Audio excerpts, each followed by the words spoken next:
Segunda. Eu declaro oficialmente aberto. Eu gostaria também de agradecer o apoio dos nossos patrocinadores, porque sem eles a gente não teria tido a oportunidade de realizar esse evento tão grandioso que será a Semana Acadêmica. Em especial, agradecimento à Soma Investimentos, o Corecon, a Fiesc, o Centro Socioeconômico, a PRAE, o ACA10 e o outro que você Hotel Quinta da Bica d'Água. Hotel. Sejam muito bem-vindos. E para convidar, eu gostaria de... queria... Estou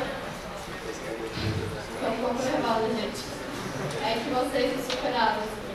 Vem muita gente. Estou muito feliz. Eu gostaria de convidar a professora Patrícia Ariente, que é subchefe do Departamento de Relações Internacionais e Economia.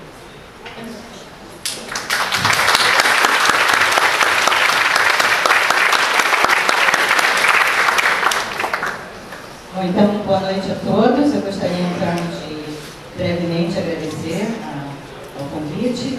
Eu gostaria, primeiramente, de saudar a todos os presentes, principalmente uma figura do professor Irineu, vice-diretor do centro, e todos os participantes. Agradecer muito a presença do professor Plínio. Acho que isso é um motivo de felicidade e de orgulho para toda a universidade.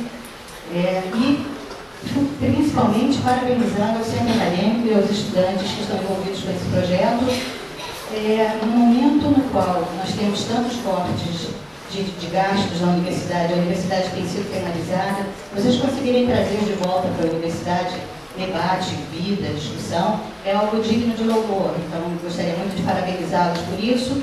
Eu, olhando a programação, percebi também que a programação é bastante diversificada, com temas bastante diferentes, com um pluralismo de convidados, de temas, e também vocês estão de parabéns por isso. Acho que os que participarem do evento terão oportunidades de desenvolver bons diálogos, boas conversas, bons debates. Sugiro a participação de todos os estudantes. Sempre tenho certeza que um evento desse é feito com muito carinho, com muito cuidado para todos vocês. E tenho certeza que os que participarem vão aproveitar muito. Tá? Muito obrigada, então.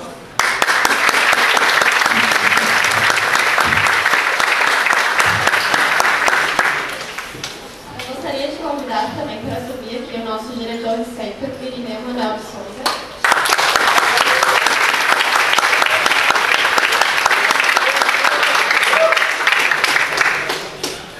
Boa noite a todos e a todas. Agradecer aqui o convite do Campus do Centro Acadêmico para participar da abertura deste importante evento, a Semana Acadêmica, a 12ª Acadêmica, Semana Acadêmica da Economia.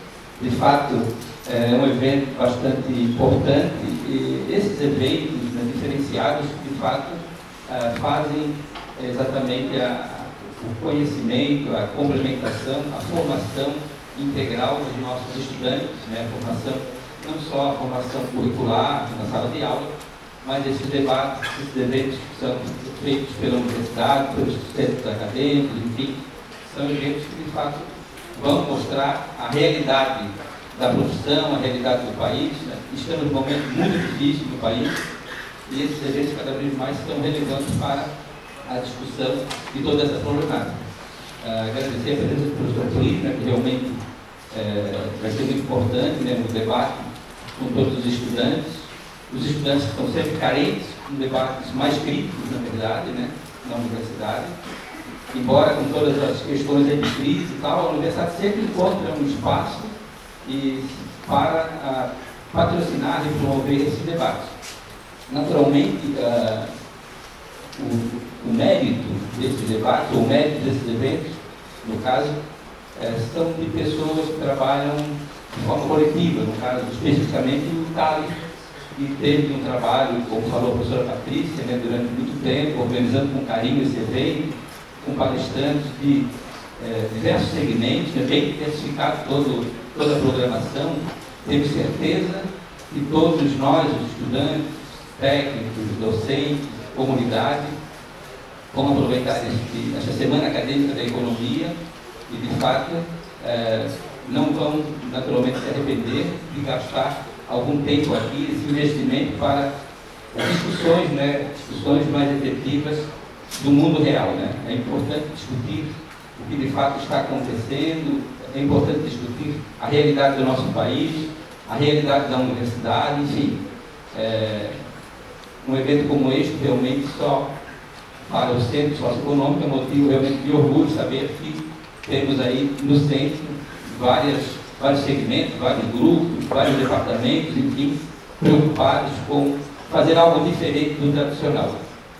Parabéns mais uma vez ao CALI e que todos tenham uma boa palestra com o professor Felipe. Obrigado.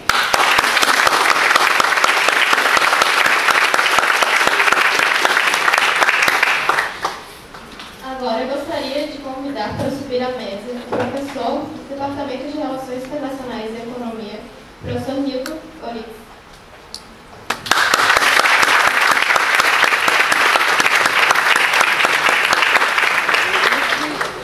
E o nosso convidado em especial, o professor Plínio de Arruda Sampaio Júnior.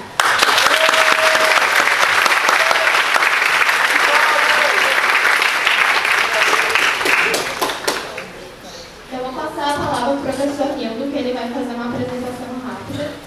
E, mais uma vez, obrigada e uma boa palestra a todos.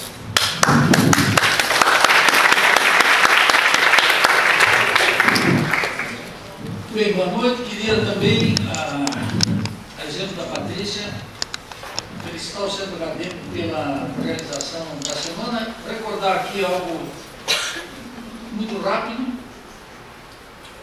Quando eu entrei aqui como professor, no século passado, cheguei aqui no Departamento de Economia e, por uma estranha obra da política, a Semana da Economia estava sob controle do departamento. E eram semanas esvaziadas. E uma das sugestões, não só minha, mas de outros professores, foi que devolvêssemos a semana para os estudantes, para o centro acadêmico. E eu tenho uma convicção profunda de que essa é a razão pela qual esse auditório está cheio. A heresia, a curiosidade intelectual, não é um atributo de nós professores. Não que não possa ter professores curiosos intelectualmente, tem isso como indivíduo, mas é muito importante que essa atividade seja tocada pelo centro acadêmico, que tem uma larga tradição, e eu quero felicitá-lo pelo trabalho. E gostaria de fazer esse comentário que eu vou fazer aqui com o Plínio, referente ao conferencista da manhã, se tornaria mais plural, mais quente, provavelmente. Mas estou muito feliz de dividir essa mesa e apresentar aqui o Plínio de Arruda Sampaio Júnior.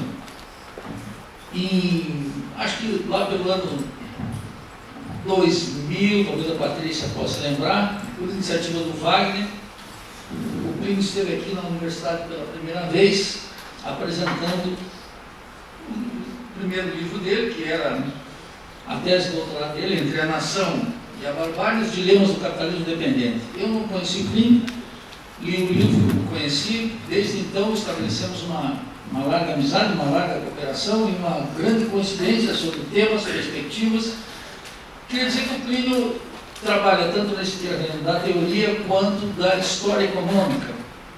Faz uma análise do desenvolvimento capitalista brasileiro e do desenvolvimento capitalista latino-americano, desde a tradição do pensamento crítico latino-americano.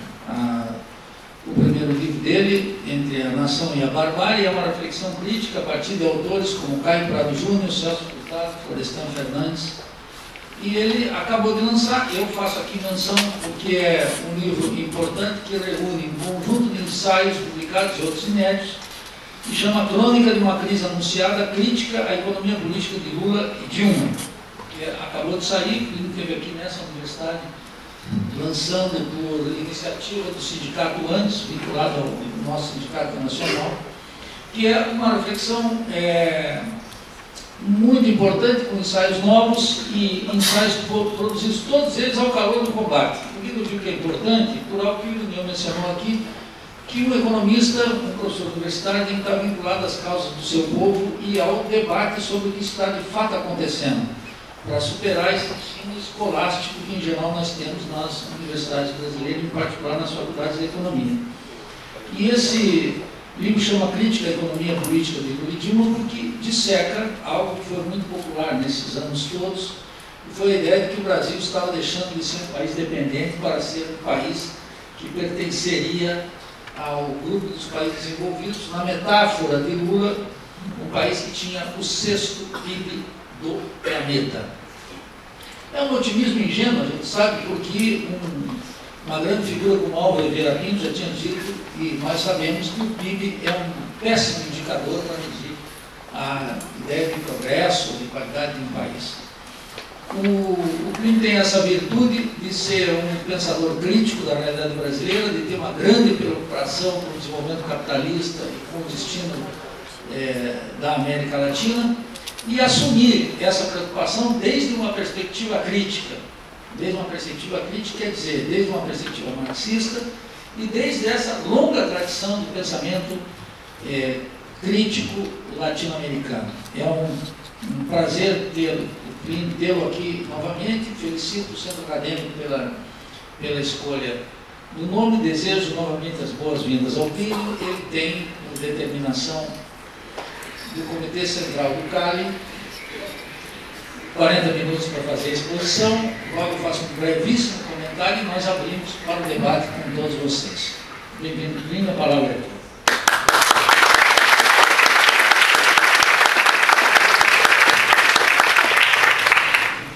Boa noite. Em primeiro lugar, eu agradeço o convite. É uma alegria voltar aqui à Universidade Federal de Santa Catarina, a convite dos estudantes, do centro acadêmico, que é o instrumento de luta dos estudantes, para fazer conversa séria, para fazer conversa sobre os problemas da América Latina e suas possíveis soluções. O tema que foi dado para mim foi subdesenvolvimento e América Latina. Que é um tema importante. E eu acho que o ponto de partida para a gente entender o que é a América Latina é a gente ter clareza sobre os problemas históricos da América Latina. O José Martí, que é o grande inspirador da Revolução Cubana, ele tem uma frasezinha curta que sintetiza o sentido do conhecimento. Ele diz: conhecer é resolver. Lá em São Paulo não preciso traduzir, mas eu preciso traduzir. Agora aqui, vocês que já são semi-gaúchos, não precisa nem traduzir. Conhecer é resolver. Então, qual é o ponto de partida do conhecimento? É o problema. Então, nós temos que entender o seguinte: qual é o problema da América Latina? A América Latina está cheia de problemas. E cada lugar da América Latina é um problema específico. Mas existe um denominador comum a toda a América Latina. Nós somos sociedades de origem colonial. Nossas sociedades se originam como produto dos negócios metropolitanos. A sociedade latino-americana é, por assim dizer, filha bastarda do capital comercial europeu. O Caio Prado, quando pensa o Brasil, ele diz o seguinte: o que é o Brasil? É uma sociedade em formação. É uma transição do Brasil colônia de ontem para o Brasil nação de amanhã. Nós não somos nem exatamente uma colônia e nós não somos exatamente uma nação autodeterminada, que resolveu os problemas fundamentais do povo e que tem uma autonomia dentro do sistema capitalista mundial. Então, esse é o nosso ponto de partida, um ponto de partida importantíssimo, porque toda a tradição do pensamento latino-americano, seja ele crítico ou conservador, ele gira em torno do problema da formação. E qual é o problema da formação? É o problema da constituição de um Estado nacional. Um Estado nacional burguês. É este o problema, o denominador comum. A formação de um Estado nacional burguês. O Engels, o colega do Marx. Então, ele dizia, na Sagrada Família, né, na era do capitalismo, os povos sem Estado são povos sem história.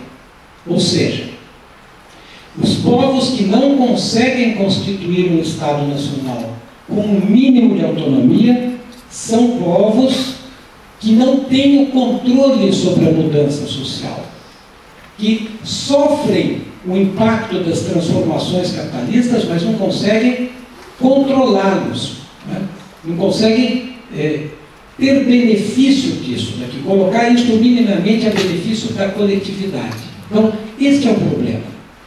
Porque o Estado Nacional ele tem uma estrutura de comando do capital, que tem uma dupla funcionalidade. Uma óbvia, disciplinar o trabalho, defender a propriedade privada. Né? E a gente vê isso de maneira muito clara toda vez que a propriedade privada, que os negócios, que a ordem é colocada em questão. Mas o Estado Nacional tem uma segunda função, também importantíssima, que é defender o capitalismo das taras do capital, defender a burguesia da cobiça do burguês, proteger a sociedade burguesa da própria capacidade destrutiva do capital. Então, este é o ponto de partida para a gente entender a sociedade latino-americana. Problemas de formação. Bom, a segunda questão nos leva diretamente ao tema, que é o subdesenvolvimento. Por que as nossas sociedades não conseguem terminar esta transição da colônia de ontem para a nação de amanhã? Por que as nossas sociedades estão sempre num processo, né, de transição? Por que esta transição não termina? Ou seja, qual é a dificuldade de criar aqui um capitalismo relativamente civilizado? Porque o que é um capitalismo com Estado fraco? É um capitalismo que tem as taras do capital, mas não consegue ter acesso aos benefícios eventuais, né, da civilização burguesa. Então, por que essa transição fica emperrada? Nunca acontece. Né? No Brasil, existe um senso comum que o Brasil é o país do futuro. Eu sei que é difícil falar isso em plena crise, mas isso se dizia muito no Brasil. Né? Ou seja, ele nunca é um país do presente, ele é sempre um poder vir a ser, que nunca vem, que nunca chega. Porque o capitalismo latino-americano ficou preso no subdesenvolvimento. O que é o subdesenvolvimento? É um tipo de capitalismo. O subdesenvolvimento não é a infância do desenvolvimento. O subdesenvolvimento é um tipo de capitalismo. Existem pessoas magras, gordas, baixas, altas, né, nervosas, calmas. Existem vários tipos de pessoas. Existem vários tipos de capitalismos. Existem burguesias e burguesias. Algumas burguesias conseguem combinar a acumulação de capital, algum grau de democracia, algum grau de nacionalismo. E outras burguesias não. Elas não conseguem ir além dos negócios, ficam apenas nos negócios. São estas, aqui na América Latina, nós tivemos uma burguesia que não conseguiu superar o subdesenvolvimento. O que é o subdesenvolvimento? É um tipo de capitalismo que funciona de maneira perversa, que funciona de maneira ultra-elitista.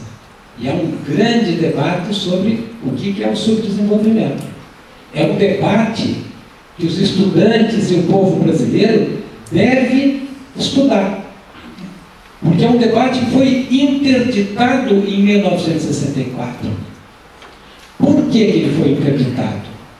O que é o subdesenvolvimento para o Florestan Fernandes?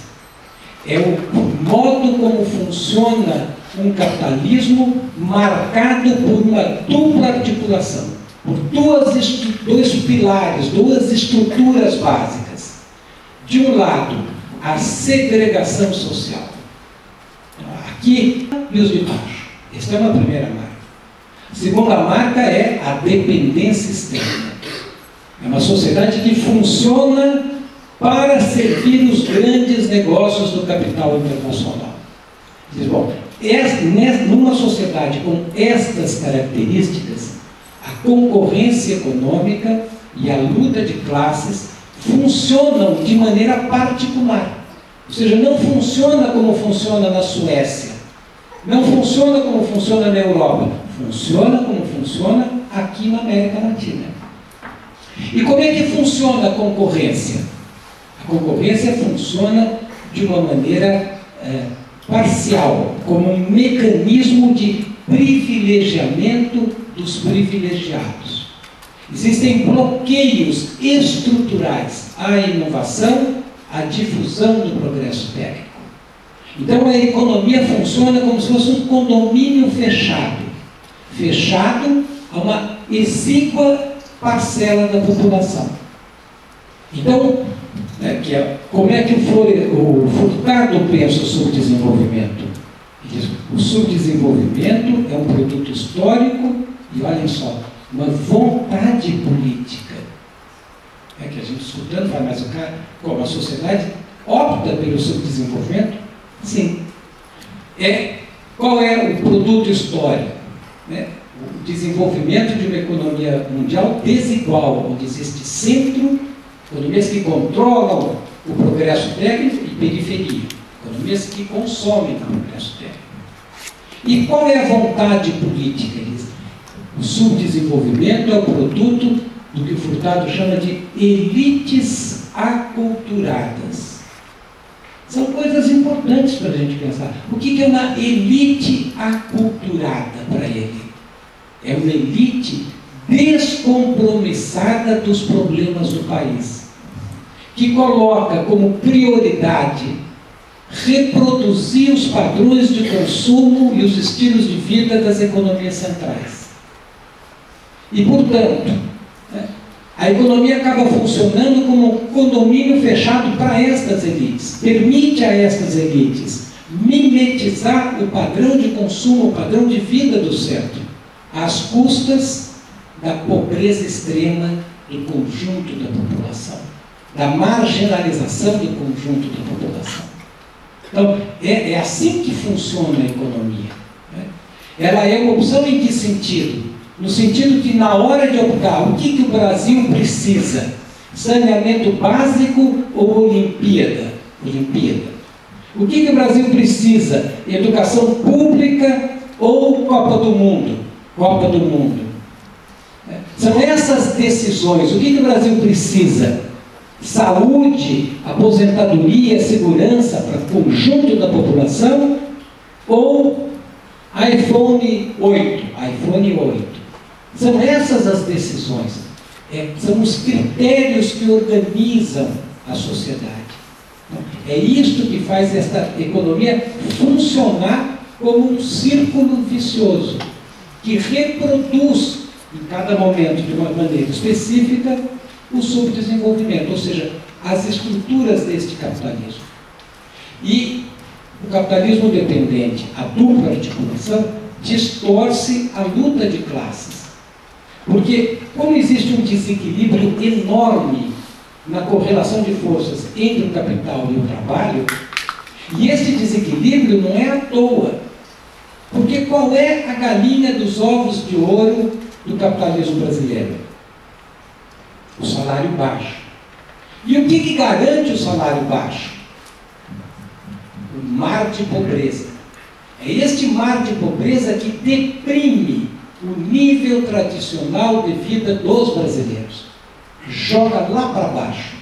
E isto funciona como uma âncora que abaixa o salário.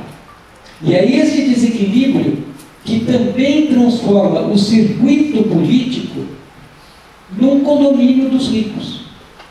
E como funciona a luta de classes em sociedades muito desiguais? Funciona sempre a favor da burguesia. É sempre a favor da burguesia. E qual é a mágica?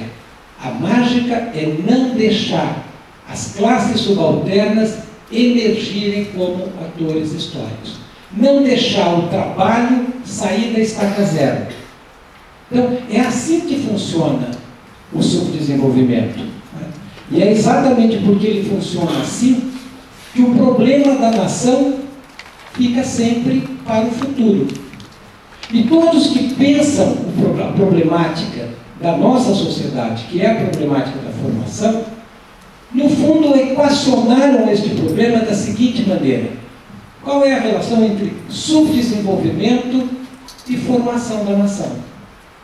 Porque existem momentos em que, mesmo dentro do subdesenvolvimento, foi possível impulsionar a formação. Ela foi empurrando.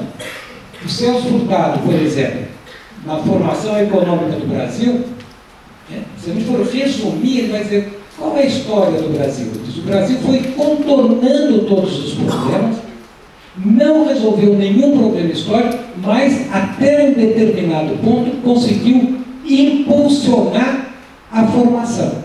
Que é o quê? O que é a formação? Qual é a base econômica de uma sociedade nacional? Uma economia nacional. Qual é a base, a coluna vertebral de uma economia nacional? Uma indústria nacional. Não é uma somatória de indústrias, é um sistema industrial. E qual é o núcleo da indústria? A indústria de transformação, a indústria de bens de capital. Então, Furtado olha subdesenvolvimento e formação. Está formando a indústria, ele diz, estamos dentro do subdesenvolvimento. É uma maneira irracional de organizar a economia. Mesmo assim, estamos avançando. Ou, então é assim que a gente tem que ver. Porque quando a gente olha a realidade, nós temos que entender o seguinte: o que é a realidade? É a transformação. O que é entender a realidade? É entender o sentido das transformações. Então, em sociedades que tem problema de formação, o sentido da realidade é a gente entender, mas nós estamos caminhando para domar o capital ou não? Esse é que é o sentido. Então, diz o Furtado, a formação econômica do Brasil, estamos caminhando para formar a nação. Bom, dentro desta equação, né, como é que se vê a solução do país? Como é que se via isso na tradição do desenvolvimentismo? Que termina em 1964. Qual era a solução do país? Vencer o subdesenvolvimento. Para vencer o subdesenvolvimento, tinha que atacar as causas do subdesenvolvimento: a segregação, a dependência externa. É este o ciclo que no Brasil foi interrompido em 64. O que eram as reformas de base? As reformas de base era uma campanha política para enfrentar os problemas estruturais do Brasil. Como é que terminaram as reformas de base? No golpe de 64. A burguesia brasileira disse, opa, aqui não. Aqui é subdesenvolvido e vai continuar subdesenvolvido. Ninguém mexe na segregação social e na dependência. No Chile, este ciclo, né, de esperança, de que os problemas fundamentais deste primeiro movimento histórico da nossa sociedade pudessem ser resolvidos dentro do capitalismo, mudando as estruturas do capitalismo e criando um capitalismo que permitisse uma vida mais civilizada, um patamar civilizatório maior. No Brasil, isso foi interrompido em 64. No Chile, foi interrompido em 73. No continente como um todo, a partir de 73, o horizonte do desenvolvimento capitalista foi descartado. A burguesia diz, aqui não vai ter, o nosso capitalismo é isso aqui. Diz, puxa, mas é feio, ele é duro, ele é antidemocrático, ele é dependente. É o que temos. Então, esse é um marco que a gente tem que estudar. Mas isto permitiu crescimento. Permitiu crescimento. Né? Espasmos de crescimento. No contexto do subdesenvolvimento, o Brasil é um sucesso. É o que conseguiu, mesmo sem romper o subdesenvolvimento, levar a industrialização ao paroxismo. Chegamos na década de 80 com praticamente um sistema industrial que parecia, né, sólido, que funcionava ancorado no mercado interno. Bom, esta certa estabilidade que a Revolução Burguesa conseguiu no Brasil em 64, né, no Chile em 73, isso começa a mudar quando o capitalismo muda. O capitalismo é a mudança permanente. E a partir de meados dos anos 70, de maneira cada vez mais acelerada, nós estamos assistindo uma mutação no capitalismo. Né? Para sem querer fazer polêmica, eu vou chamar isso de globalização dos negócios. Ou seja, é o capitalismo. E qual é a marca da globalização? É que o capital vai se descolando da territorialidade. As forças produtivas vão se desenvolvendo a tal grau que elas vão perdendo a territorialidade. E é uma mutação profunda no capitalismo. E qual é o efeito desta mudança na nossa realidade? O Furtado, para pegar o Furtado, né? O Furtado é tão importante para os economistas que existe um curso, não sei como é que chama aqui, né? Mas na economia da USP e da Unicamp chama Formação Econômica do Brasil, é o nome do livro dele, FEB, não é isso? Pois ele, no início dos anos 90, faz um livro que chama Brasil, a Construção Interrompida. Então eu brinco, não precisava nem escrever o livro, só o título já coloca minhoca na nossa cabeça. O que ele está dizendo? Está dizendo, olha, agora o subdesenvolvimento é incompatível, é antagônico com a formação da nação. É isso que ele está dizendo. Por quê? O que esta mutação provoca? Esta mutação no capitalismo, que são essas empresas gigantescas transnacionais, o desenvolvimento muito forte das forças produtivas, agora assumindo a forma de desenvolvimento de cadeias de valor. Tudo isto solapa as bases do processo de formação. Ou seja, quando a gente olha a história, o que é conhecer a história? É entender o sentido da história. Uma coisa é falar, qual é o sentido da história latino-americana e brasileira? O sentido da formação.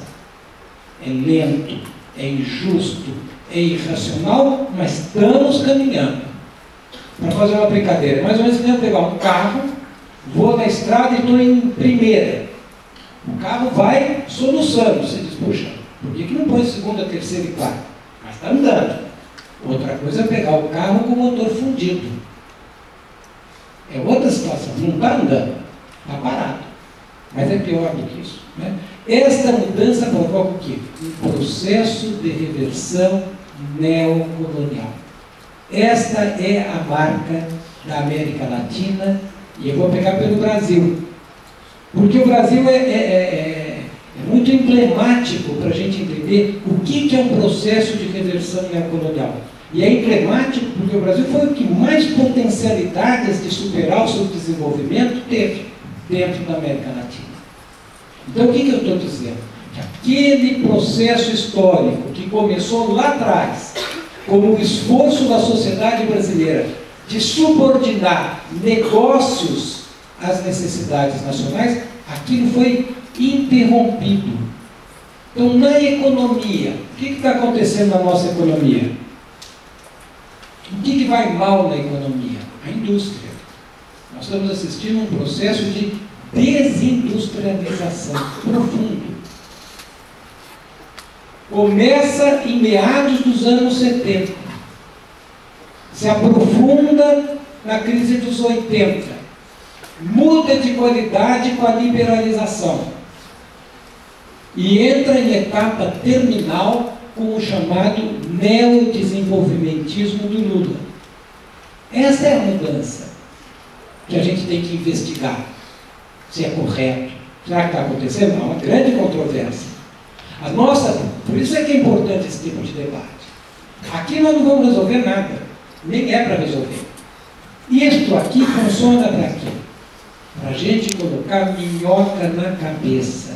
Para a gente falar, puxa, será que é? Será que não é? Para a gente conferir posições. Porque existe uma controvérsia. Tem gente que diz que não. No meu instituto, aos montes, que não tem desindustrialização, porque tem indústrias. Mas o que é a industrialização quando vista da perspectiva da formação? É a constituição de um sistema industrial. Um sistema que funciona uma indústria conversando com a outra, a indústria conversando com o serviço, com a agricultura. É um todo que funciona como um conjunto. Não quer dizer que não tem indústria, mas essa indústria não dialoga mais, não se interrelaciona com outras indústrias nacionais, mas elas são elos de um sistema industrial em escala mundial. É isso que está acontecendo. O que vai bem na economia brasileira?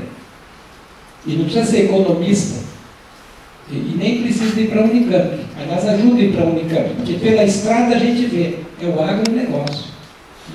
Vê mais na estrada, às vezes, até do que na própria sala de aula.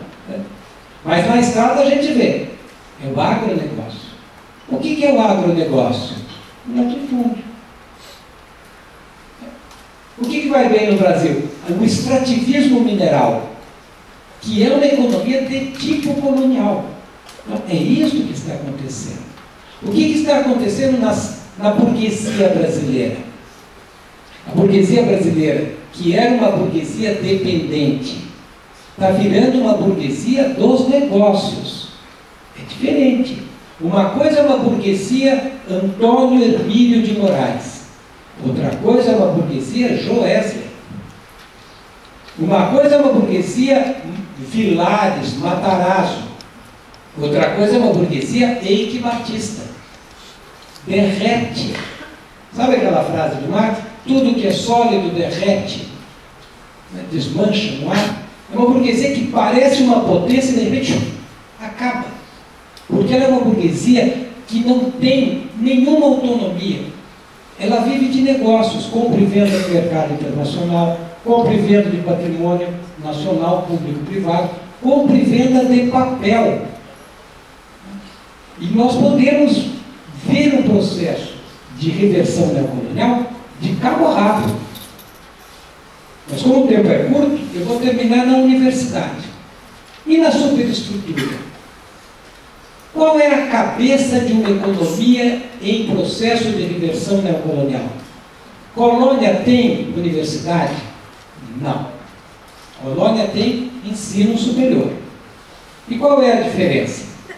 É que o ensino superior transmite, funciona como correia de transmissão do pensamento que é feito na metrópole.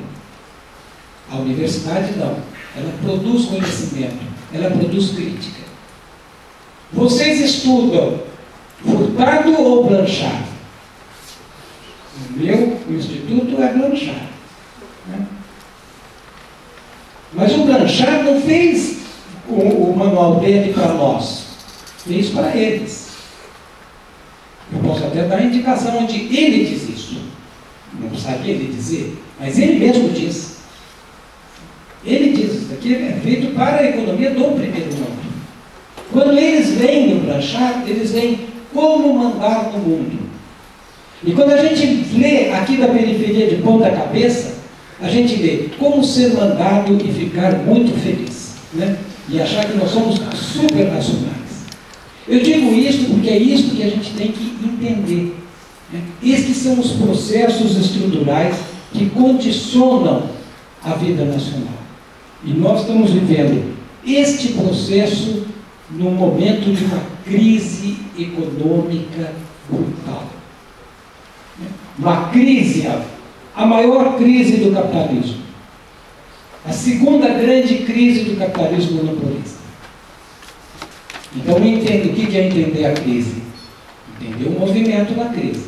O que morre, o que nasce. Quais são as transformações dentro deste capitalismo? Então, qual é este capitalismo? O capitalismo que um filósofo húngaro, István Mészáros, falou que é o capitalismo em crise estrutural. E qual é a característica deste capitalismo? Ele diz, é um capitalismo em descendente. Assim como teve a longa transição do feudalismo para o capitalismo, que todos nós estudamos, a hipótese dele é a seguinte: este é um capitalismo em descendente. Por quê? Porque ele não consegue mais acomodar as contradições na sua totalidade sem agravá-las logo em seguida. Uma metáfora para resumir o complexo Mészáros. Ele diz, este é um capitalismo que tampa um buraco, cavando um buraco maior ainda. Figura forte, né? Capitalismo que marcha para o abismo, inexoravelmente.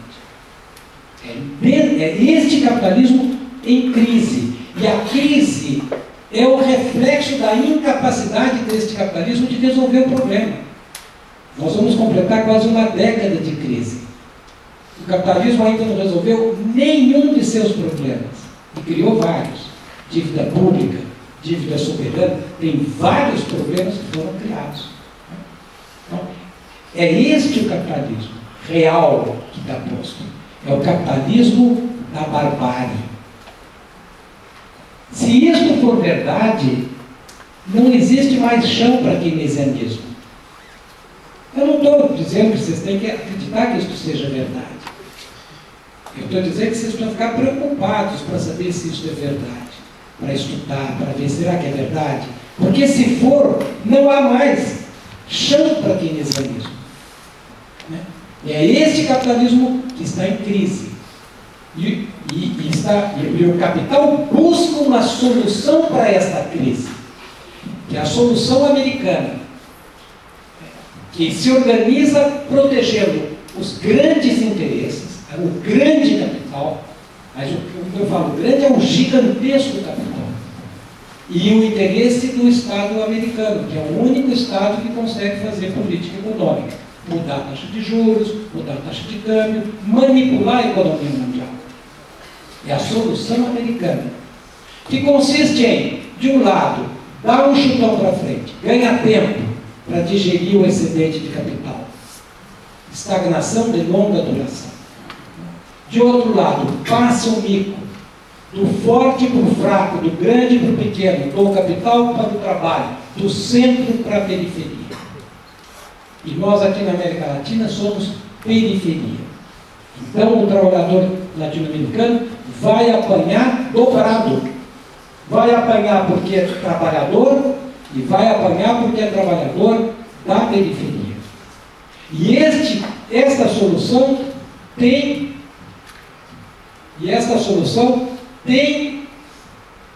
um programa, que é o ajuste. E todos nós sabemos o que é o ajuste. Né? É nisso que nós estamos agora em que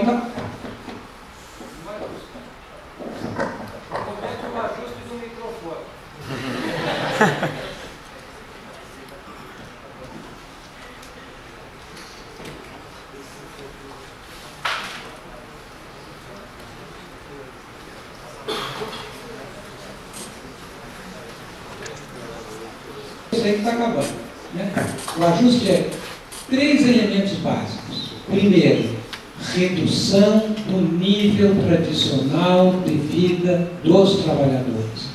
Menos emprego de qualidade, menos salários, menos direitos, sem aposentadoria, sem política social. Esse é o ajuste. Segundo elemento do ajuste é o esvaziamento da soberania nacional. Menor capacidade do Estado colocar freios ao grande capital, freios à ação do capital. Então o capital está livre. Se ele quiser passar por cima dos índios, ele passa. Se ele quiser passar por cima dos quilombolas, ele passa. Se ele quiser passar por cima das regiões pobres da cidade, como está acontecendo em São Paulo, porque vem a especulação imobiliária, se derruba a casa com gente dentro, que aconteceu agora em São Paulo. Então, este é o segundo elemento. Ou seja, o capital, voltamos a ser um grande negócio. O círculo é como se ele voltasse. É um processo de reversão neocolonial. Tudo que foi conquistado começa a ser perdido. Qual é o sentido do ajuste? Reduzir o patamar mínimo de civilidade, que já era bem baixo, da sociedade brasileira. E terceiro elemento deste ajuste, a especialização da economia latino-americana, no caso do Brasil, na divisão internacional do trabalho. Qual é o nosso papel? O fornecedor de matérias-primas.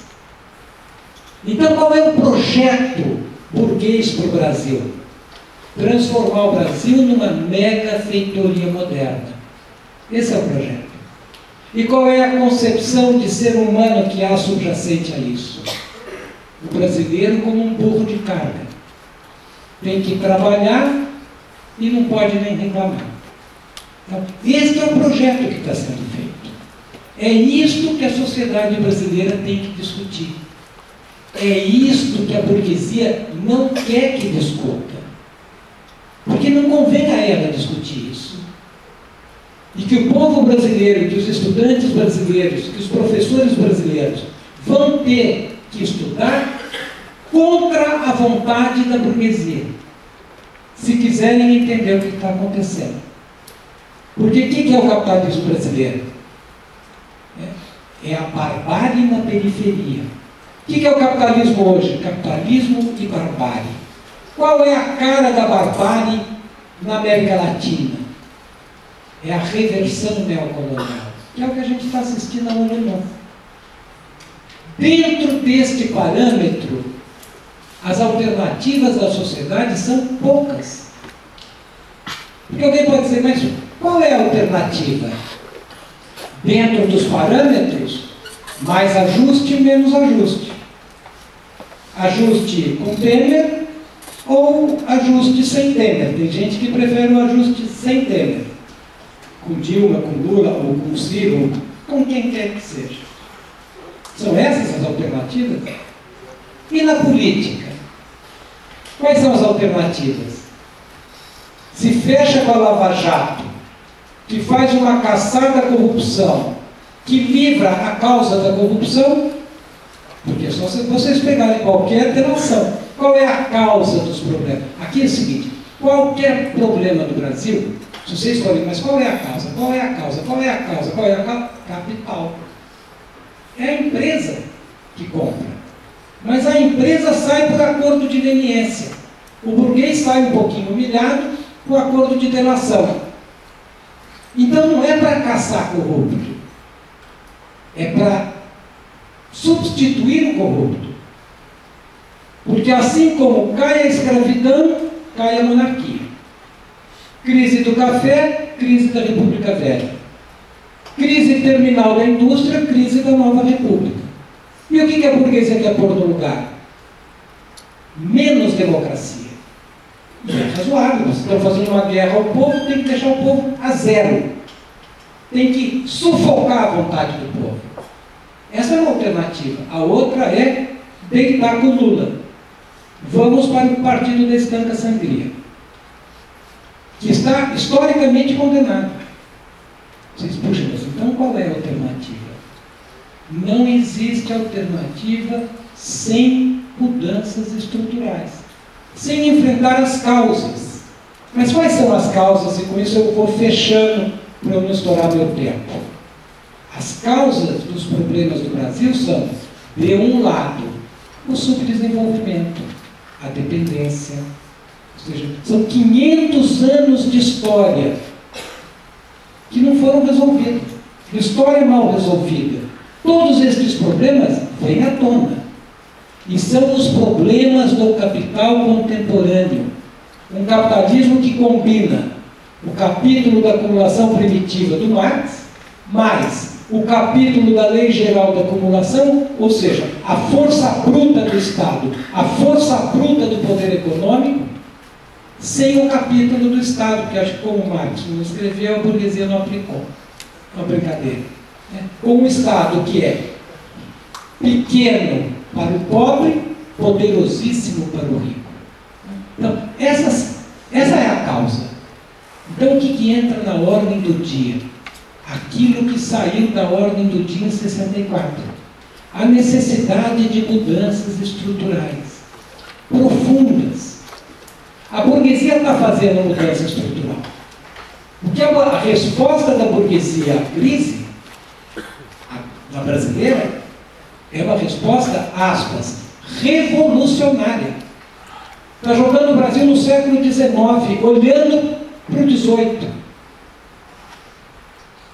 É profundo o que eles estão fazendo. A resposta tem que ser o contrário. Nós não queremos menos democracia, nós queremos mais democracia.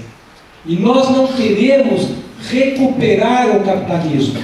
Nós queremos vencer a barbárie. E não é mais possível vencer a barbárie, nem no centro, e muito menos na periferia, dentro do capital. O que coloca na ordem do dia aquilo que a burguesia fez vaca amarela, para vocês todos nem pensarem nisso, nem cogitarem, que é o socialismo. E aí a gente entra no fim da história. Não é porque a história acabou, é porque o homem fica sem a capacidade de se organizar para fazer a história. Com isso eu vou concluir. Entender a realidade é entender o movimento. A América Latina está num movimento dramático, porque ela está submetida a um processo de reversão neocolonial. O Brasil está na vanguarda deste processo, junto com o México, com a Colômbia, com outros países. Então, dentro da ordem do capital, nós podemos escolher entre mais barbárie e menos barbárie. Mas não são as únicas alternativas que estão postas. Nós podemos ter uma alternativa que é fora da ordem do capital, fora da ordem do desenvolvimento nacional. Mas esta outra alternativa, ela exige mudança estrutural. E é isto que tem que ser colocado na ordem do dia, para que o povo brasileiro tenha acesso à conversa séria, e não à conversa da ignorância, que mantém todo mundo fora do ar, para perpetuar o avanço dos negócios. Então, essa é a encalacrada que nós estamos. Começamos como um negócio, fizemos um longo ciclo, parecia em alguns momentos que a gente ia conseguir subordinar os negócios ao Brasil. Esta oportunidade foi perdida dentro do regime burguês, mas ela não foi perdida como projeto histórico. Só que agora ela tem que ser feita de baixo para cima, pelas classes subalternas, pelos trabalhadores. Essa é a conversa que a burguesia não quer de jeito nenhum que a gente discuta. Esta é a conversa que a gente tem que fazer. Obrigado.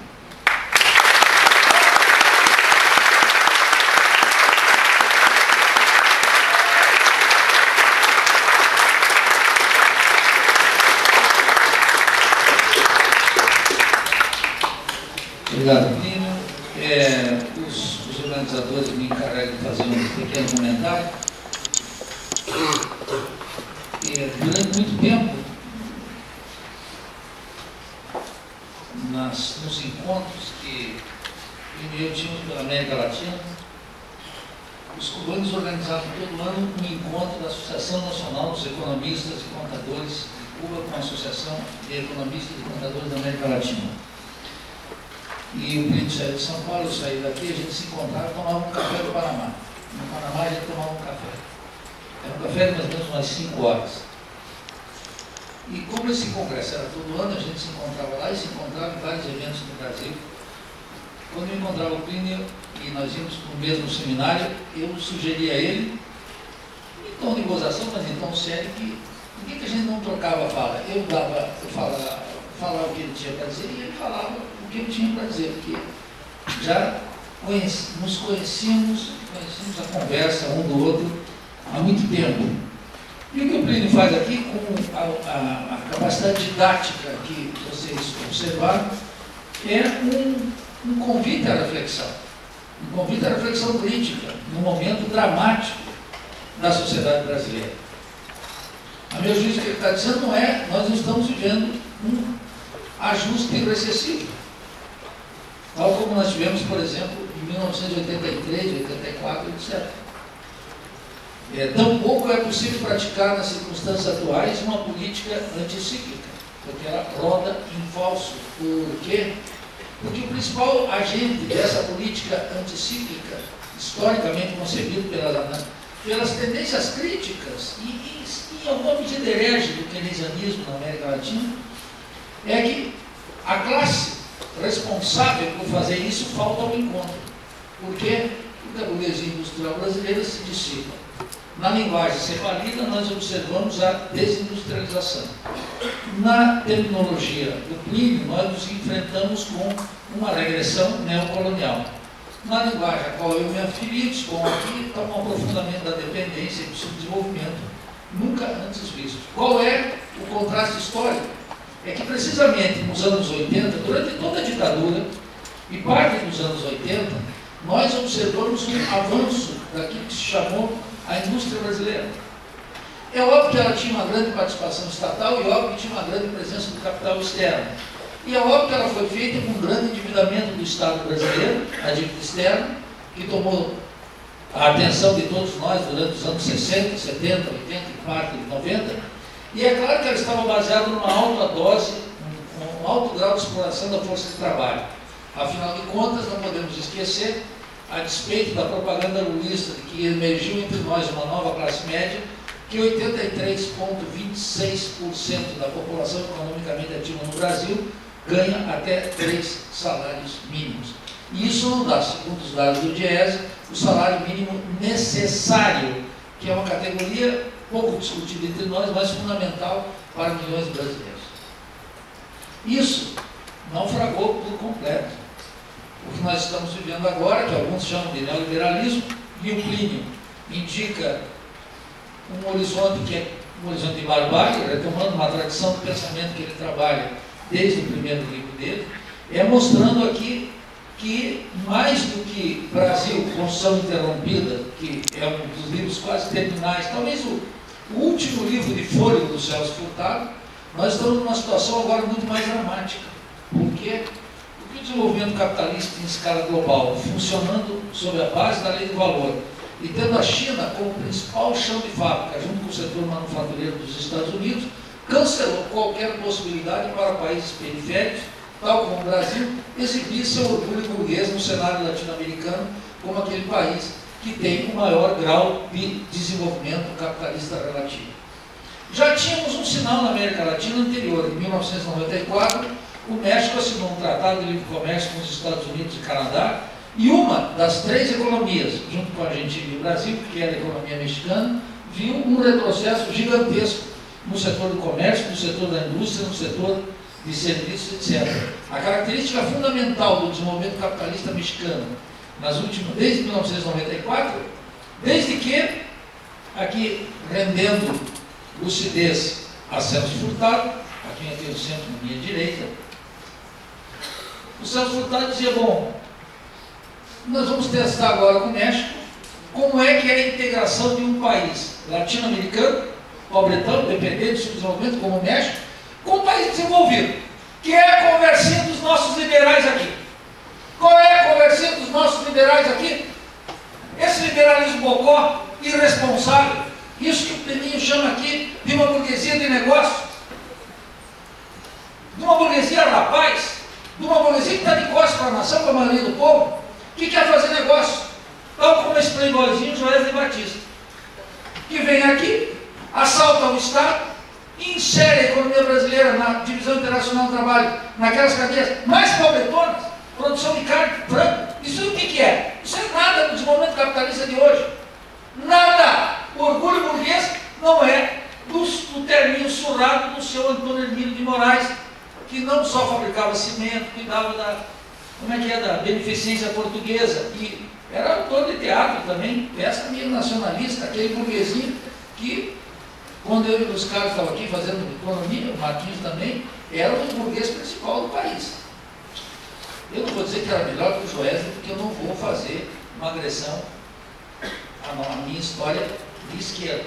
Mas quero dizer que havia ali um aroma de que o Brasil podia ser uma potência industrial. E isso alimentou gerações, etc. Desapareceu. Hoje, os nossos principais capitalistas, e os dois que frequentaram a mídia de todo o Brasil durante muito tempo, um era um sujeito bem simpático, playboy, bonitinho, ordinário até medula, que chama Eike Batista. E ele era o quê? Era um sujeito ligado à mineração, ao petróleo e à infraestrutura. Precisamente os setores vinculados à economia exportadora. Daí, hoje eu estava vendo no Jornal Valor essa semana, que é o jornal da burguesia, e ele não devia mais fazer propaganda para esse jornal, como eu leio todo dia, ele mostrando como o Porto dele está começando a retomar, em associação com quem? Mas vendido para o capital estrangeiro.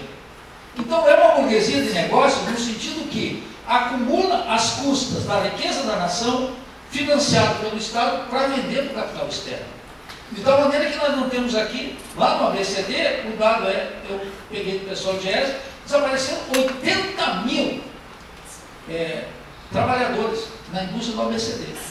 Você vê que a classe operária se dissipa. Por quê? Porque o chão da fábrica agora é chinês. E os chineses, junto com o setor manufatureiro dos Estados Unidos, produzem a um custo infinitamente mais baixo. É por isso que a burguesia, com um governo corrupto e liberal como o de Temer, pode revogar a Seguridade Social. Por quê? Porque não precisa mais um padrão de reprodução na força de trabalho, com condições para voltar à fábrica outro dia. É por isso. É por isso que se revoga a consolidação das leis do trabalho.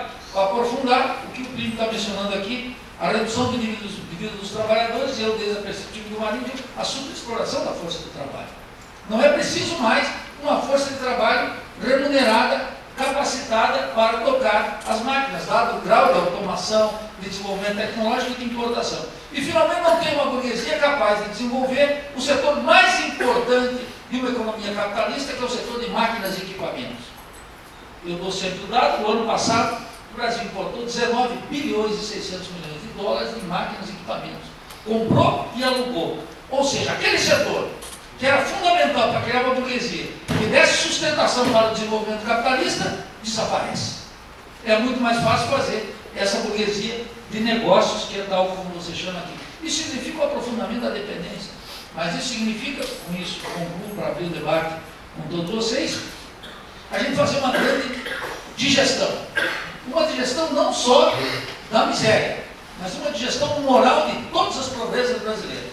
Da falta de cultura, da violência, da discriminação, da desigualdade regional, da desigualdade racial, da desigualdade de gênero, da desigualdade completa do Brasil.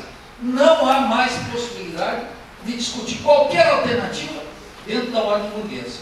Aí os outros vão dizer, bem, Nilton, mas é muito pior pensar fora. Eu digo agora, é muito igual. As condições para pensar a Revolução Brasileira, eu sei que ele não mencionou aqui, mas ele obviamente defende, tem discutido no Brasil inteiro, é a grande tarefa de todos nós, a tarefa intelectual. Ele colocou aqui um processo que reverta todas essas condições horrorosas nos dados por uma burguesia, cuja função é explorar o nosso povo até o limite, até o fundo e até o fim, impiedosamente, fazer uma digestão moral da pobreza que nos pareça absolutamente natural, que tem 62, 63, 64 mil mortes violentas no Brasil, como se fosse algo tão normal como comer um prato de macarrão no almoço ou frequentar as filas enormes do Aeromil aqui da Federal de Santa Catarina. Algo tão normal quanto isso. Algo que parece inexorável. Algo que parece normal, esse desprezo absoluto pela vida humana que nós temos aqui, que se consome de todas as formas, rola um rio de sangue para manter uma ordem podre, cínica e bancada no privilégio. Aqueles que acham que a Revolução Brasileira é uma utopia, que não é possível, que pensem no que escolhe a quantidade de vida humanas que escolhe todos os dias aqui entre nós impunemente.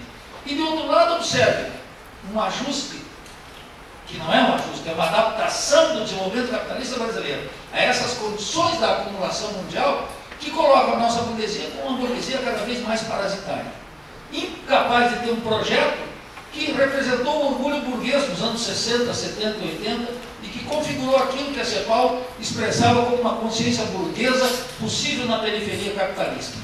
A burguesia que domina os negócios no Brasil, que orienta o Estado, é essa burguesia comandada por aquilo que eu chamo esses banksters, cujo expressão máxima é Meirelles e o rapaz que está lá cuidando do Banco Central, fazendo o jogo desse retiro que vai destinar, esse ano, vai destinar 1 trilhão e 300 bilhões de reais para custo de juros e renegociação da dívida interna. E nem falar aqui desse passivo tremendo das empresas que vai cair na conta do Estado, que essa burguesia endividada até o limite, com dificuldade para competir no mercado mundial e incapaz de realizar as mercadorias aqui dentro, não vai ter como segurar esse passivo e vai fazer um ataque especulativo contra as moedas para pegar esses 370 bi que tem um custo do tesouro gigantesco, que é um custo financeiro que faz parte desse rentismo que está aí.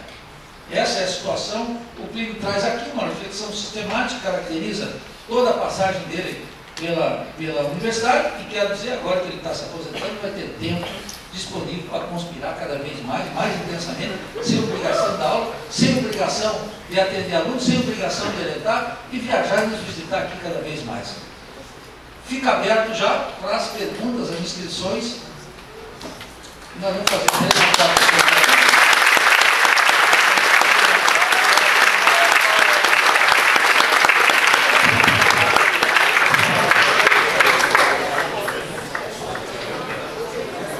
Olha aqui, eu só vou pedir para que vocês breves, tem várias pessoas inscritas. Gabriela está mandando bala ali. Quem é esse comandante? Calma aí, que eu primeiro quero passar alguns avisos para o cara. É rapidinho. Eu quero convidar todos vocês para participarem amanhã da palestra que vai ter às 10 horas, lá no auditório do CSE, que será sobre políticas de tecnologia e inovação para o desenvolvimento, com o professor Gilberto Montebelas e o professor Silvio Caio. À tarde também terá o minicurso também está aberta a inscrição para a Sociedade de Debates, que vai ocorrer das 2 às 18 horas. E ainda há vagas, então quem quiser participar é só mandar um e-mail para o e-mail do caso. E também sobre minicursos, na quarta e na quinta também está aberta a inscrição para o minicurso de Economia Digital com o professor Nestor Berkovich. Mas é só mandar e-mail para o e-mail do caso, perfeito. E amanhã, às 18h30, aqui no auditório da reitoria, vai ter uma palestra sobre planejamento e desenvolvimento de Santa Catarina, com o secretário de Planejamento, Murilo Flores. E às 8h30 terá a palestra sobre políticas sociais para o desenvolvimento com a professora Helena Lavinas. Então, agora eu declaro aberto a sessão de perguntas. Serão inscritas apenas 5 pessoas, 2 minutos para fazer a pergunta e 5 minutos para a resposta.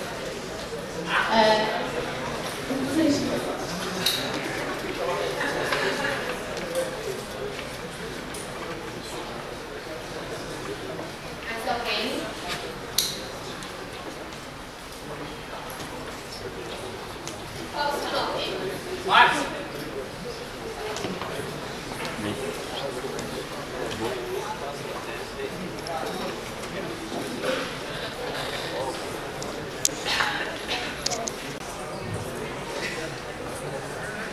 Olá, boa noite, sempre um prazer grande ver o vídeo aqui.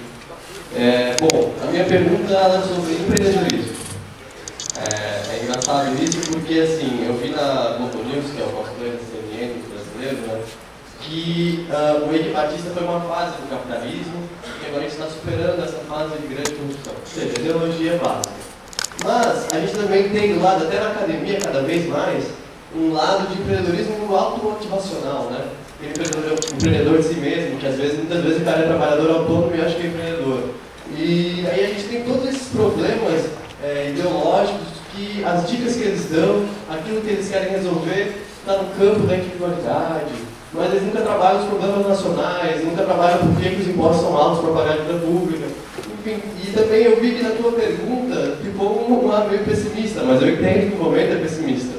Então eu queria que você trabalhasse um pouco também as soluções, como a gente poderia melhorar o ambiente, não do empreendedor no sentido liberal, mas da livre iniciativa nacional para construir indústrias, articular com os trabalhadores, produzir coisas de fato e não simplesmente importar e encaixar elas depois no faz.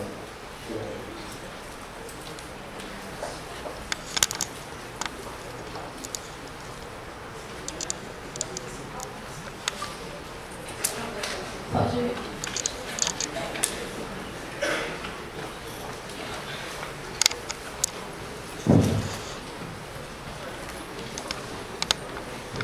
Boa noite. Boa noite, pessoal. Márcio, estudante de serviço social. E a minha pergunta é mais para o lado efetivo da coisa, porque tem algumas inquietações minhas, e dou os parabéns também pelas duas falas. A questão da Revolução Brasileira é o que eu tenho pensado há mais ou menos uns 3 anos. A voz está tremendo, está todo mundo me olhando, tá? Mas tirando isso, é que, pensando na questão social, efetivamente, o senhor falou, por exemplo, na necessidade da mudança estrutural do país, né? A mudança estrutural de baixo para cima. Eu não sei o número de pessoas que temos nessa sala, o número de professores, mas a quantidade que é produzida de teoria. O senhor provavelmente desenvolveu uma teoria, defendeu essa tese, publicou essa tese, nos apresenta essa tese. Se essa reforma, entre aspas, reforma, né, tem que ser feito, de que forma que nós, profissionais, vamos passar isso para essa base? E a base que eu falo é a base trabalhadora, é a base assalariada, no caso, né? Somos nós. Estamos aqui, nós vamos fazer aqui uma mera reprodução da sua teoria, mas efetivamente que mecanismos podemos usar? Por exemplo, eu vou para a comunidade de base, eu vou para a Câmara de Vereador, meu projeto de pesquisa e extensão da universidade, eu vou levar para que o cidadão pense efetivamente, ou nós vamos ficar nesse auditório, nesse breve discurso, que é plausível, né? Mas que para mim parece assim um canto nos ouvidos, que efetivamente na sociedade brasileira não vai ter uma aplicabilidade.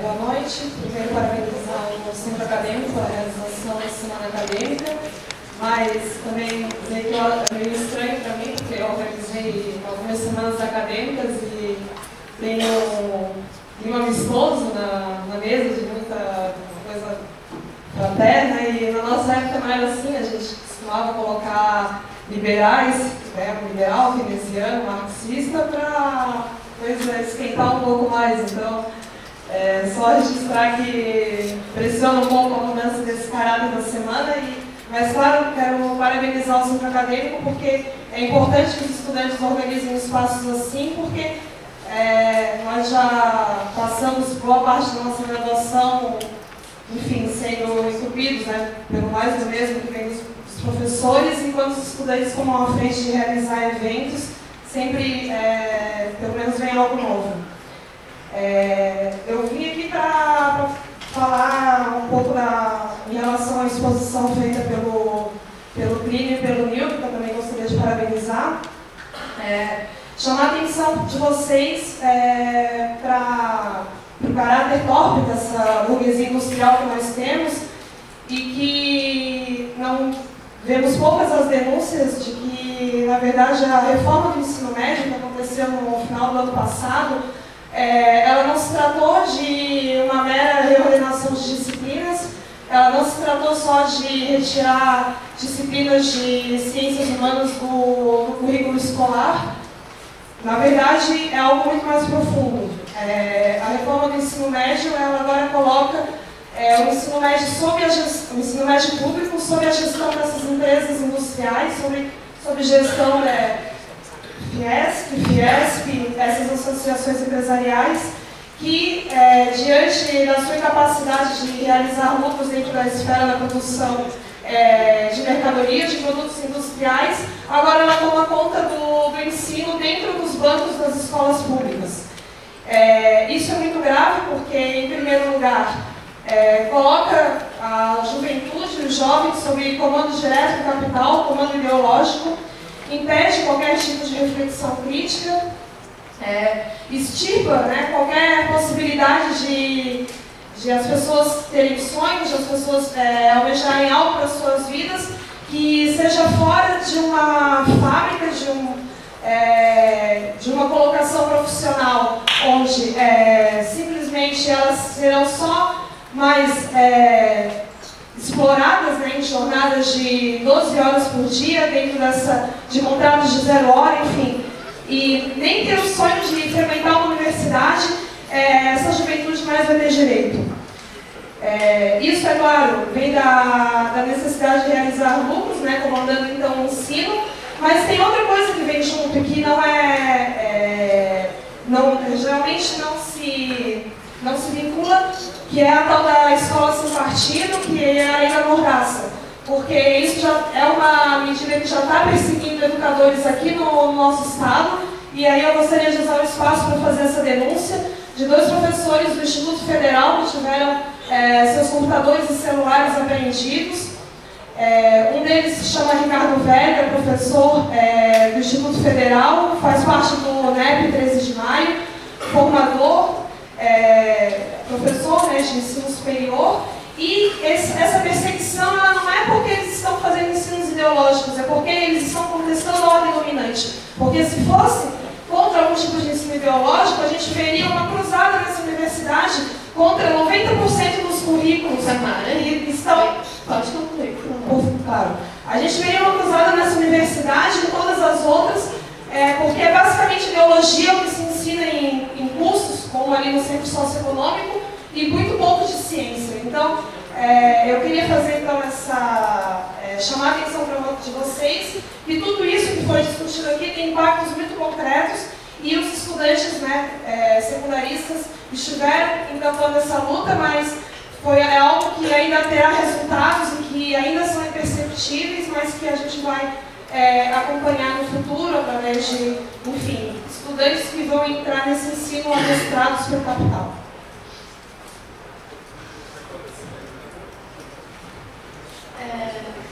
Eu vou primeiro falar das listas que estão lá fora, para depois chamar as outras pessoas para fazer a pergunta. Está correndo lista lá para macro 2, macro 3, liberalismo e EPR. Então não esquece de colocar o nome, matrícula, assinar a saída, a entrada e a saída, porque se assinarem só um ou outro, eu vou acabar recebendo meia presença. E o outro é o menino que estava ali atrás, que eu não sei mais onde ele está, se ele está aqui ainda. Acho que foi embora.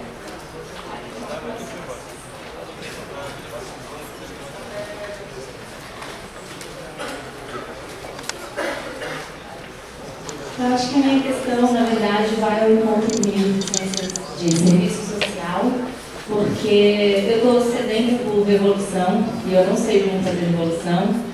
Faço parte dessa porcentagem que sobrevive com 3 salários mínimos, dando aula no Morro do Mocotoque, uma comunidade carente aqui na ilha de Santa Catarina, como professora de dança, e também na comunidade do Campeche, como professora de geografia. E sim, né, tenho esses campos de atuação como professora, porém, por vezes, né, a maioria das vezes, sou vista como a professora chata que vem com esses papos, né, de não, capitalismo e querendo a revolução.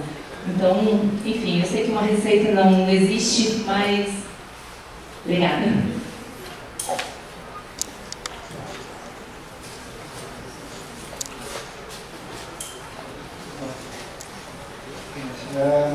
Perspectiva de desenvolvimento econômico do século XXI. Eu estava no passado na PUC, em 2050, que foi feito pela Grupo de Estudos do Futuro, da PUC, que faz parte do projeto do Milênio, que fala sobre tendências do futuro. E nessa ocasião, o Diego Bem, que é diretor do Nessa ocasião, o Gerald Brenner, diretor do projeto Millennium da ONU, ele estava citando sobre algumas tendências dos próximos 10 anos, explicando como que nesses próximos 2015 a 2025 a gente vai ver tanta mudança no mundo, ou mais, do que se viu nos últimos 100 anos, em termos de tecnologia e estrutural. Nesse ensejo ele falou sobre várias mudanças, o que inclui também a tendência de se comer carne impressa em 3D, vai começar a crescer muito e aparentemente vai tomar um mercado em 2, 3 anos, ou algo assim. Imagino que impactaria a economia brasileira muito fortemente. Mas de uma maneira ou de outra, a minha pergunta é a seguinte: em relação a tecnologias e novas formas de gestão, novas economias, novos modelos econômicos que têm se provado desde sistêmicos, Green MBA, vários tipos de approach, onde você usa a interação comunidade-governo, comunidade acadêmica, empresariado, e às vezes até certamente ONGs e fundações, etc., e às vezes até forças armadas, no caso de ação civil em termos de pares. Vários esforços nesse sentido, como a Universidade do Trabalho de Mujica e outros onde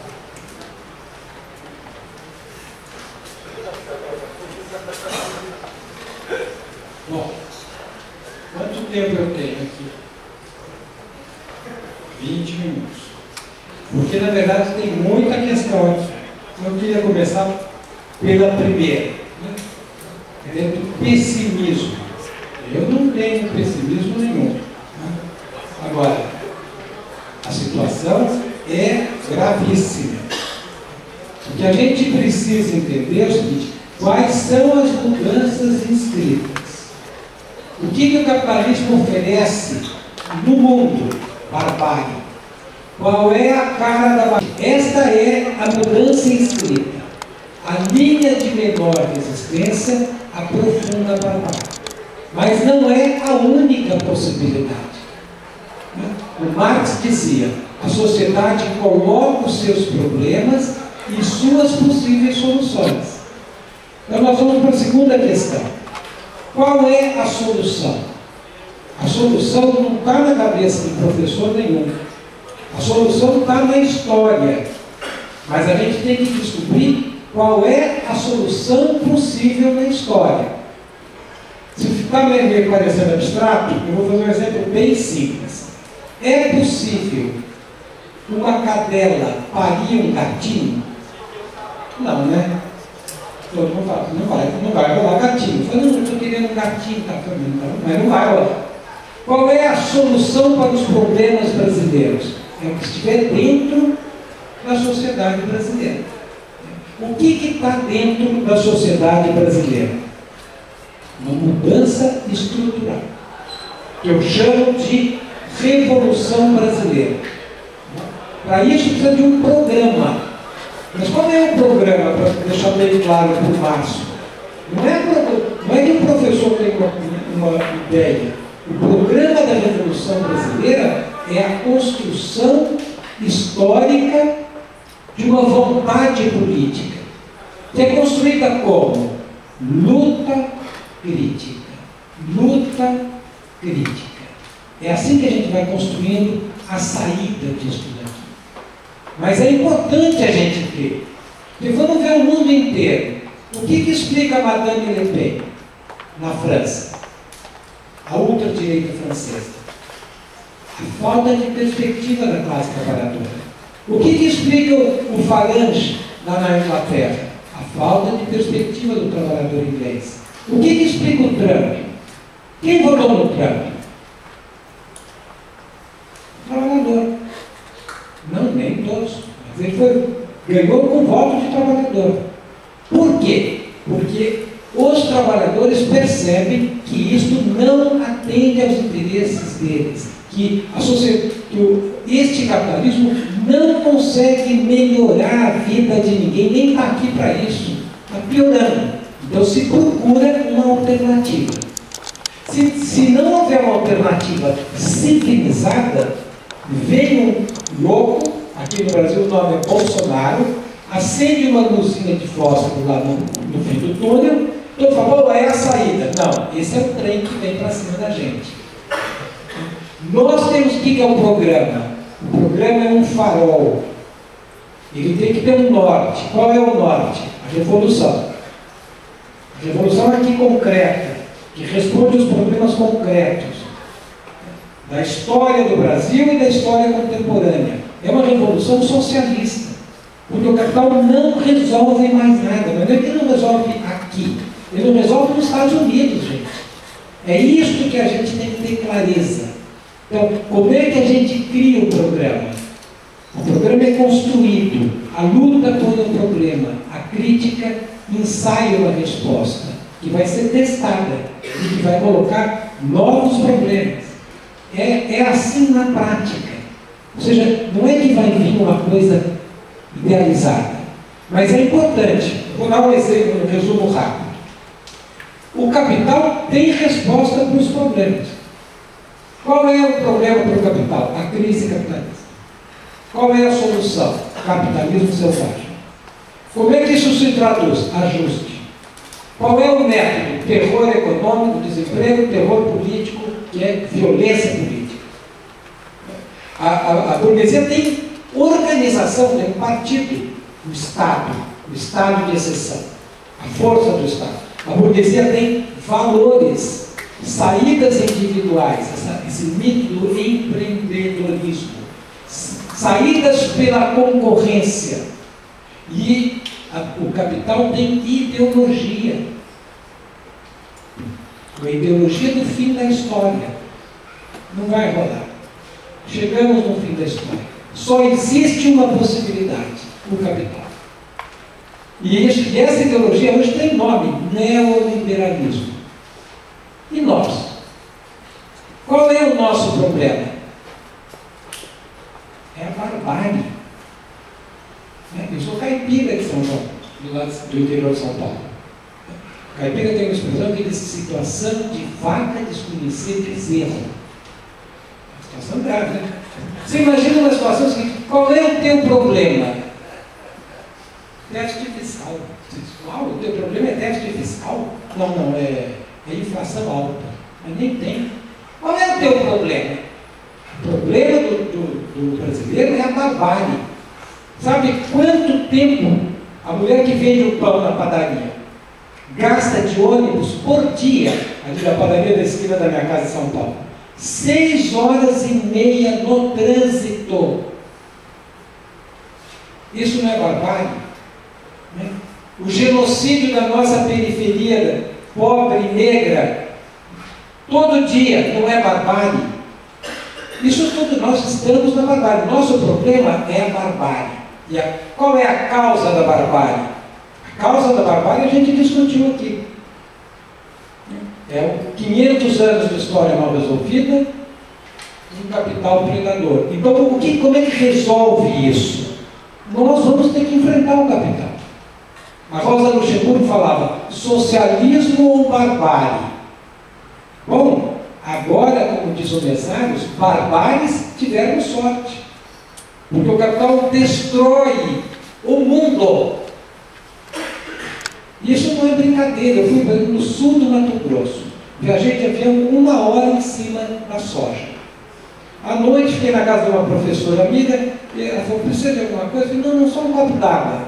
Ela falou: não pode pegar ali da talha, porque essa água está filtrada com filtro que eu trouxe da Europa. Eu achei suspeitíssimo. Eu falei: ô, louco.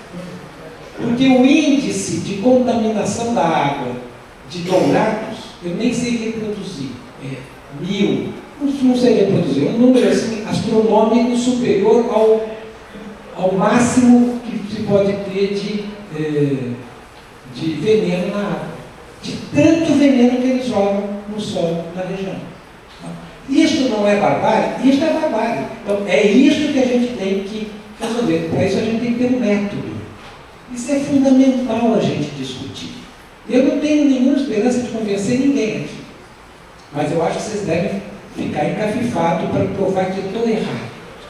ele está errado. Né? Vamos pensar isso. Qual é o método? O método é a desobediência civil. Isso vai ser resolvido na rua. Você diz, não vai rolar. Vai rolar. Vamos fazer o seguinte, entramos num velório. E imagina o seguinte, todo mundo lá no velório, de repente um morto abre o olho. Muda o velório, não muda? Começa uma correria. O que aconteceu aqui no Brasil no dia 28 de abril? A classe mexeu o dedo mindinho. E todo mundo falou, opa, então não existe classe operária. Então ela não está morta. Ela está desarmada. E ela precisa ser armada. Armada como um partido. Não é um partido, gente. Partidos, mas um movimento que dê a ela instrumentos. Porque sem instrumentos ela fica zero. Qual é o jogo da burguesia? Deixá-la zero. Qual é o nosso jogo? Sair da estaca zero. Isso que a gente precisa. O que é fazer a Revolução Brasileira? É levar este debate a sério. Tirar consequências. Não é para concordar. Estou pedindo para ninguém concordar. Mas é para pensar. Realmente, vamos ver, será que tem razão? Vamos fazer um grande debate. Então nós precisamos de um movimento pela transformação estrutural do Brasil. Eu chamo isso de Revolução Brasileira. Porque como eu não posso, porque você faz vaca amarela. Não pode falar gato. Então tem que sabe, aquele bichinho, não fala, mas todo mundo. Não, chama Revolução Brasileira. Era o nome antes de 64. É o nome. É o nome que incomoda. Incomoda porque é o que bate, é o que dialoga. Como é que a gente dialoga com os de baixo? Foi uma pergunta aqui. Como é que o programa chega embaixo? Uma pergunta ótima. Porque está tudo dominado. A grande mídia está dominada. E qual é a teoria da nossa burguesia? Teoria da ignorância. Pode tudo, roubar, pode até ser honesto também, se quiser. Né? Vai ficar com fama de trouxa, mas pode. Não. Mas o que não pode? Buscar a causa. Suscitar o debate. É isso que não pode. Por isso tem que banalizar o debate. Criar fantasias.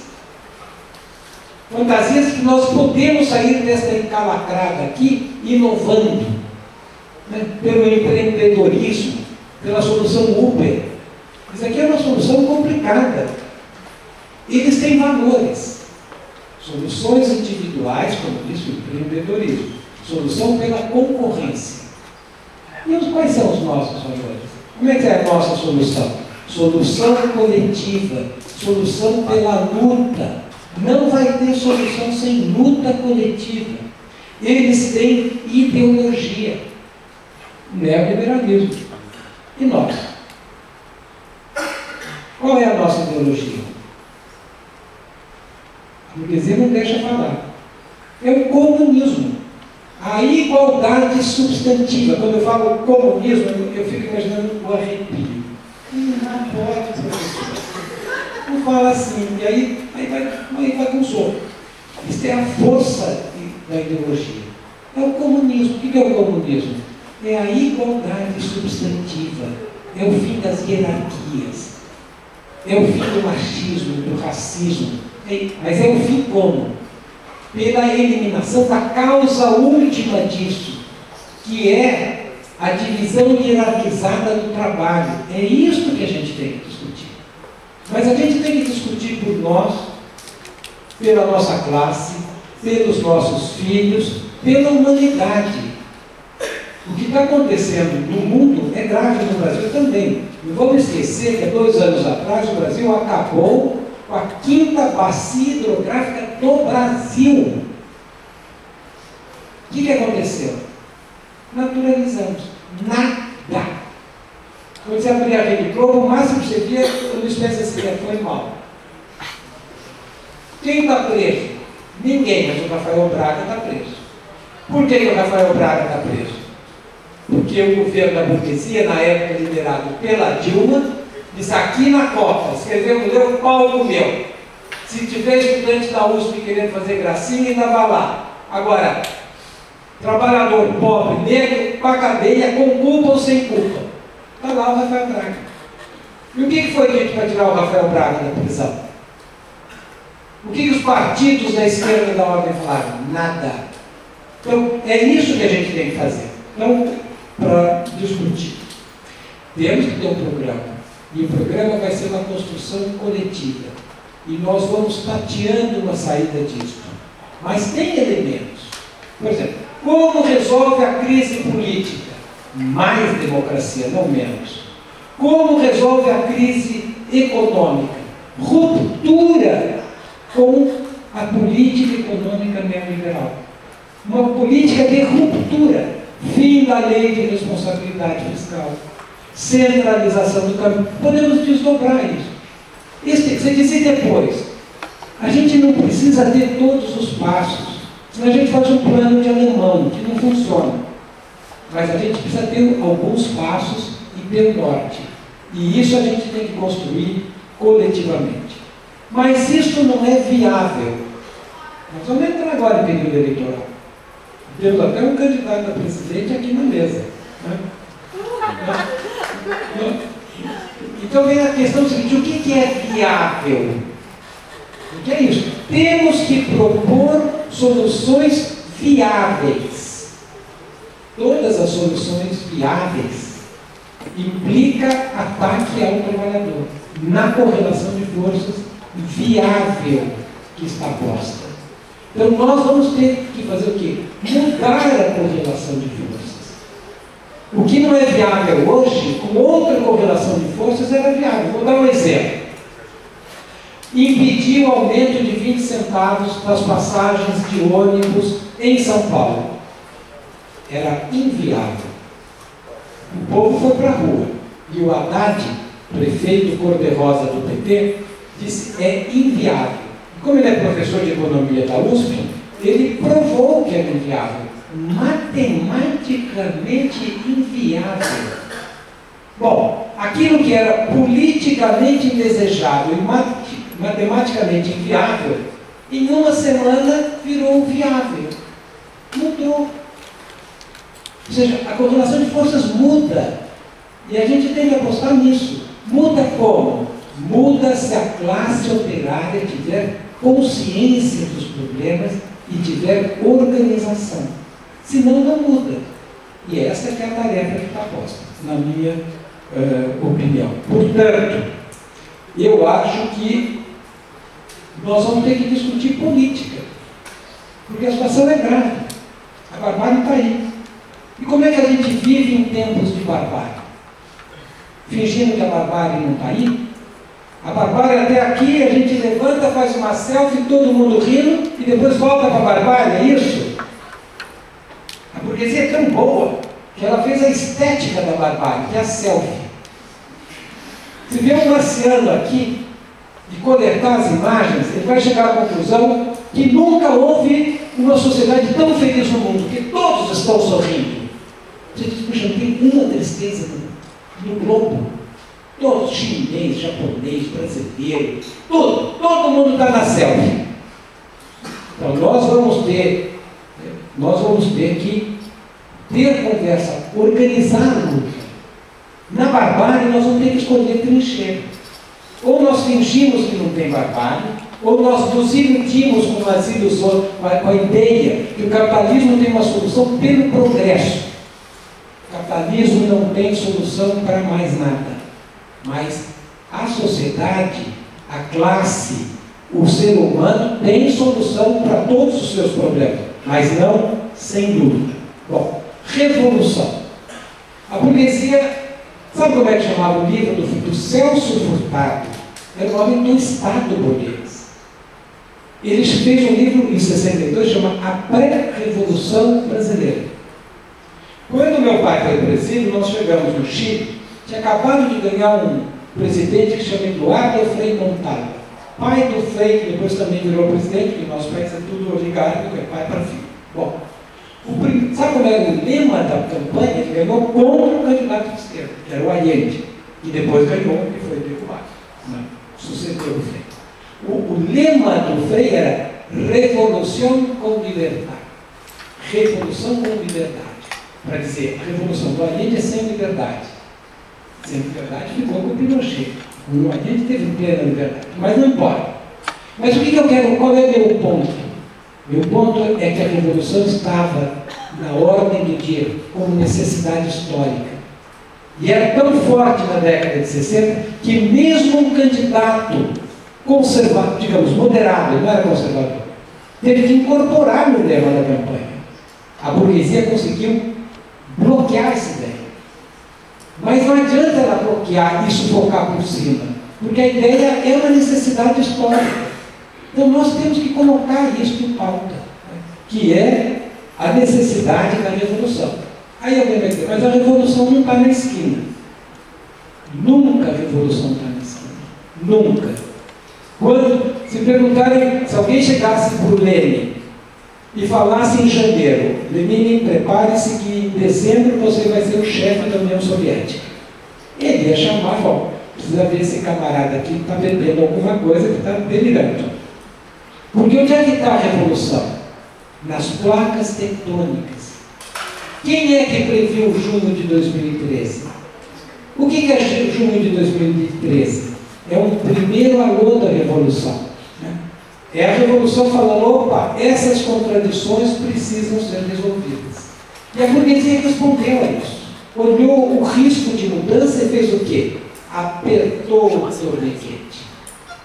Enfrentou a democracia, tirou as conclusões. Nós temos que tirar do lado de cá. Então, enfim, condições objetivas para mudar estão dadas. A sociedade precisa mudar, mas ela não muda sem partido, sem luta, sem organização, sem reflexão. Esse é o desafio que está posto. Por fim, o tempo acabou. A última pergunta, que é a pergunta do desenvolvimento. Existia sempre um mito que o capitalismo estava no centro, aqui nunca chegou a acontecer. Então, nós temos, agora vem um mito que pelo progresso resolveremos tudo. Não. A subordinação do progresso ao capital envenena a sociedade. A marca disso é o desenvolvimento das cadeias de valor, que solapa a base material de todos os estados nacionais. Quando o Lula dizia que aqui fica autodeterminado, é só um país onde reina uma grande ignorância e um bloqueio à crítica que permite uma tamanha sandice circular impunemente, inclusive na universidade e principalmente no meu instituto. Por quê? Porque nem os Estados Unidos têm mais um sistema industrial nacional, pelo desenvolvimento das forças produtivas. Então, a questão, para encerrar, já que o tema era desenvolvimento, que eu quero colocar, é que um dos problemas que nós temos que discutir é o que é desenvolvimento. O que importa? O que é o fundamental? Como nós temos que reorganizar o progresso? É importante ter bomba atômica? É desenvolvimento. Quando que chega? O que é fundamental? O fundamental é o tempo livre. As pessoas viverem com dignidade e com tempo livre para realizarem as suas potencialidades humanas. Isso é possível, não dentro do capital. Isso tem que ser discutido. Isso tem que ser conversado, porque essa é a conversa que abre novos horizontes no mundo da barbárie. Obrigado, quero agradecer muito o convite. Acho que vocês estão fazendo um belo debate e vamos conseguir escutar todos os aspectos. Escutem e depois meditem e tirem as consequências. Obrigado.